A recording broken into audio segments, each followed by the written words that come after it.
क्या अमेरिका के गोला बारूद हथियार खत्म हो गए हैं? क्या अमेरिकी सैनिकों ने ईरान के खिलाफ युद्ध में रख दिए हैं हथियार, या अमेरिका दो मोर्चों पर करेगा वार? ईरान के खिलाफ सैन्य कार्रवाई से आजिज आ चुका है अमेरिका, या बदल गया है युद्ध का प्लान? ईरान को आर्थिक मोर्चे पर घेरने की तैयारी, अमेरिका को हो रही परेशानी भारी, इसलिए यह बना रहा कमाई या भरपाई का प्लान। नमस्कार, मैं हूं आशीष त्रिपाठी आपके साथ। अमेरिकी प्रेसिडेंट डोनाल्ड ट्रंप ने चेतावनी दी है कि जो भी देश ईरान की मदद करेगा, उसके साथ व्यापार करेगा, उसे भारी आर्थिक सजा का सामना करना पड़ेगा। दरअसल अमेरिकी प्रेसिडेंट डोनाल्ड ट्रंप ये चाहते हैं कि ईरान को अब आर्थिक मोर्चों पर कमजोर करके उसकी घेराबंदी की जाए। क्या ऐसा संभव है? ईरान के पास दुनिया के सबसे महत्वपूर्ण पदार्थों का भंडार, वहां से निकलने वाला रास्ता जहाँ के पूरी दुनिया में पेट्रोकेमिकल्स जाते हैं, उस रास्ते पर उसका लगभग कब्जा है। तो क्या ऐसा संभव हो पाएगा? समझने की कोशिश करेंगे आगे। ट्रंप ने कहा कि वो ईरान की अर्थव्यवस्था को निशाना बनाने के लिए एक बड़ा अभियान शुरू कर रहा है। इसे किसी भी देश पर अब तक का सबसे बड़ा आर्थिक अभियान बताया गया है। अमेरिकी राष्ट्रपति ने अपने ट्रुथ सोशल प्लेटफॉर्म पर इसकी जानकारी दी। ट्रंप ने ट्रुथ सोशल प्लेटफॉर्म पर कहा कि अमेरिका ईरान के खिलाफ आर्थिक युद्ध और उसे अलग थलग करने का एक अभूतपूर्व अभियान चला रहा है। इसके साथ ही उन्होंने अमेरिकी सहयोगियों से यह अपील की है कि वे तेहरान को अंतर्राष्ट्रीय और वित्तीय व्यापारिक नेटवर्क से काटने में वॉशिंगटन का साथ दें। ट्रंप ने इसे आर्थिक युद्ध बताया और कहा कि मैं ये भी घोषणा कर रहा हूं कि जो देश अपने वित्तीय संस्थानों, व्यवसायों, हवाई अड्डों या सरकारी संस्थाओं को ईरान को किसी भी तरह की मदद देने की अनुमति देगा, उसे खुद भी बहुत गंभीर आर्थिक नतीजों का सामना करना पड़ेगा। हालांकि डोनाल्ड ट्रंप ने किसी देश का नाम नहीं लिया और ना ही ये बताया कि ईरान के साथ लेन देन जारी रखने वाले सरकारों, कंपनीज या वित्तीय संस्थानों के खिलाफ अमेरिका करेगा क्या।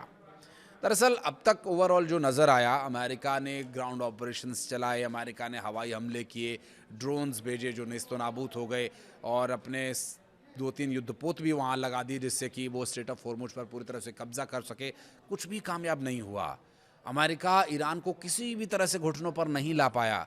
हाँ, बातचीत की टेबल पर ईरान हमेशा से आने के लिए तैयार रहा, क्योंकि ईरान को अपने नागरिकों की चिंता है। ईरान को पूरी दुनिया की इस बात को लेकर चिंता है कि अब तेल गैस की आपूर्ति अगर नहीं होगी तो समस्या होगी, और इससे ईरान को भी नुकसान है। तो इसलिए ईरान इस पूरे मामले पर बहुत सकारात्मक तरीके से विचार विमर्श करता रहा और अमेरिका के बार बार दिए जाने वाले न्योते को उसने स्वीकार किया। बातचीत की टेबल पर गए, लेकिन अमेरिका तो अमेरिका है, वो बातचीत का छद्म रूप धर करके ईरान को दबाव में लाने की कोशिश करता। पहले ईरान को बातचीत की टेबल पर बुलाता और फिर उसे झिड़कने की कोशिश करता, ईरान को अजीब अजीब नियमों और कुछ शर्तों के भीतर बांधने की कोशिश करता, जिसके लिए ईरान कभी तैयार हुआ ही नहीं, जिसकी वजह से तो युद्ध शुरू हुआ था। बहरहाल ट्रंप ने यह दावा किया है कि उनके प्रशासन ने ईरान को समझौता करने के लिए कई मौके दिए, लेकिन वो उनका फायदा उठाने में नाकाम रहा।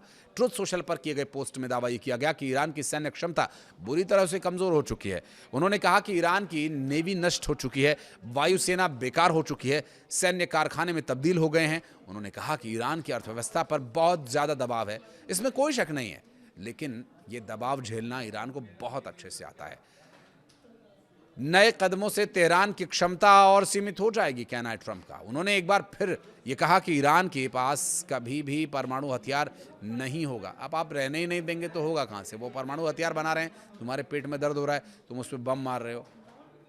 डोनाल्ड ट्रंप ने एक ऐसा शिपिंग कॉरिडोर भी तैयार कर लिया है, क्योंकि उन्हें यह डर है कि ईरान जब स्ट्रेट ऑफ हॉर्मुज़ से पूरी तरह से ब्लॉक कर देगा तो फिर तेल कैसे आएगा, बाकी दुनिया में जो उसके मित्र राष्ट्र हैं उन तक तेल कैसे पहुंचेगा, ये सभी विषय ज़रूर चर्चा में। ऐसे में अमेरिका चाहता है कि जो अब तक उसे इतना नुकसान हुआ है उसकी कुछ भरपाई ही कर ली जाए, और ऐसे में जो कॉरिडोर तैयार किया गया उसे यूज़ करके वो आराम से लाखों बैरल तेल बाहर ले भी जा रहा है। एक्सियोस की एक रिपोर्ट के मुताबिक अमेरिकी सेना ने चुपचाप स्ट्रेट ऑफ हॉर्मुज़ में इस शिपिंग कॉरिडोर की जानकारी दुनिया जानती है। ईरान अब युद्ध के भीतर है, लेकिन तेल आपूर्ति के मामले में एक बड़ी कामयाबी कही जा रही है। हैरानी की बात यह है कि पिछले कई हफ्तों में यह ऑपरेशन चलता रहा और हर रात 15 से 20 टैंकर्स ओमान के तट के पास दक्षिणी चैनल से स्ट्रेट ऑफ हॉर्मुज में प्रवेश करते रहे और बाहर निकलते रहे। इस तरह से रोजाना करीब 1 करोड़ बैरल तेल भेजा जा रहा है और ये युद्ध के पहले तेल सप्लाई की मात्रा का लगभग आधा है। ये तेल वैश्विक बाजार में पहुंच रहा है और इससे युद्ध की सबसे बड़ी समस्या तेल की कमी, महंगाई का असर कम हो रहा है। तेल की भारी मात्रा अब भी पुराने स्तर से कम है, लेकिन वैश्विक आपूर्ति में फर्क साफ दिखाई दे रहा है। ये सिर्फ भरे हुए टैंकर्स की सुरक्षा नहीं, अमेरिकी सेना खाली टैंकर्स को भी अरब सागर से स्ट्रेट ऑफ हॉर्मुज की खाड़ी की ओर लेकर जा रही है, जहां वे तेल भरकर वापस बाहर निकाले जाते हैं।